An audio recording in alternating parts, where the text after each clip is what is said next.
100 நாள் சேலஞ்சில் இன்றைக்கி 18வது நாள். 16க்கு அப்புறம் 18 தான். ஏன் அப்படின்னா 17ஆம் தேதி ஓட்டலைங்க. அதனால தான் 18 வந்துட்டேன். வேறு ஒன்றும் இல்லைங்க. அப்படியே ஐபிஎல் மேட்ச் ஸ்டார்ட் பண்ணிட்டாங்க. அதையும் பார்த்துக்கிட்டே அப்படியே ஒரு ஆர்டராக எடுத்தோம். சோகமான விஷயம் என்ன அப்படின்னா சென்னை தோத்துட்டாங்க. ஆனால் சந்தோஷமான விஷயம் என்ன அப்படின்னா ஆர்சிபி ஜெயிச்சிட்டாங்க அப்படின்னு தான் சொல்லணும். ரெண்டு டீமுக்குமே நான் ஃபேன்ஸ் தான் அப்படின்னு சொல்லணும். ஏன்னா ஆக்சுவலாக எனக்கு கிரிக்கெட் ரொம்ப பிடிக்கும்.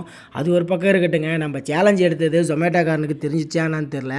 ஆர்டர் வழக்கத்துக்கு மாறாக கொடுத்துட்டே அப்படி இருந்தான்னு தான் சொல்லணும். 3 மணி நேரத்தில் 6 ஆர்டரா அப்படின்ற மாதிரி வியக்க வைக்கிற அளவுக்கு கொடுத்தான்.